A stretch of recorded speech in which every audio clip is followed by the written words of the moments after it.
रफ़ी साहब का दिल मासूम बच्चे की तरह था, इसकी कई मिसालें मैं आपको दे चुका हूँ। एक और बात बताऊं, रफ़ी साहब को फिल्में देखने का बहुत शौक तो नहीं था, लेकिन कुछ फिल्में उन्होंने बार बार देखी, जिसमें से शोले और दीवार उनकी पसंदीदा फिल्में थीं। अक्सर तो ये होता कि रफ़ी साहब फिल्म देखने जाते तो फिल्म के दौरान झपकियां लेते हुए नजर आते, लेकिन 1975 की बात है, फिल्म दीवार देखने रफ़ी साहब की पूरी फैमिली गई थी। फिल्म देखते देखते अचानक रफ़ी साहब की आंखों में आंसू थे। वो बड़े जज्बाती हो गए और फिर आंसुओं की लड़ी और भी साफ दिखाई देने लगी। पास ही बैठे उनके बेटे ने पूछा, अब्बा आपकी तबीयत तो ठीक है? लेकिन रफ़ी साहब कुछ न कह सके और उनकी आवाज़ गले में ही अटक कर रह गई। सब लोग फिल्म छोड़कर वहाँ से फौरन उठकर बाहर निकल गए। गाड़ी में भी रफ़ी साहब बड़े खामोश थे। तो उनसे पूछा गया कि हुआ क्या है, लेकिन उन्होंने कुछ नहीं बताया, बस आंख से आंसू जा रहे थे। जब घर पहुंचे तो रफ़ी साहब ने बताया कि यार वो माँ का सीन देखा ना, अपना दिल बड़ा भर आया था। आज अपने को माँ की बहुत याद आई। खैर, ये सब सुनकर सबकी जान में जान आई।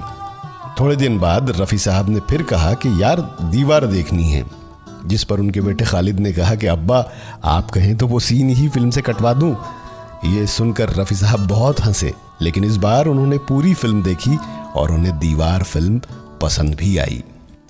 फिल्म लैला मजनू रफ़ी साहब ने अपने परिवार के साथ टॉकीज़ में बैठकर देखी थी। अब हुआ यूं कि कुछ लोगों को पता चल गया कि रफ़ी साहब भी टॉकीज़ में बैठे हैं। फिर क्या था, लोग फिल्म कम देख रहे थे और पीछे पीछे पलट पलट कर रफ़ी साहब को ज़्यादा देख रहे थे। लीजिए भाई, एक बार फिर रफ़ी साहब की आंखों में आंसू तैरने लगे। इस बार खुशी के आंसू थे। ख़ास तौर से जब फिल्म में रफ़ी साहब का कोई गीत होता तो लोग खड़े होकर ताली बजाते, कुछ शोर शराबा करते और चिल्लाते, जियो रफ़ी साहब, वाह वाह क्या बात है। तो अब मैं आपको जो गीत सुना रहा हूँ, जिसके पर्दे पर आने के बाद रफ़ी साहब के परिवार ने देखा कि लोग मारे खुशी के जेब से चिल्लर पैसे निकालकर रफ़ी साहब के नाम पर पर्दे पर फेंक रहे हैं। रफ़ी साहब जितने अच्छे सिंगर थे उतने ही अच्छे कारीगर भी थे।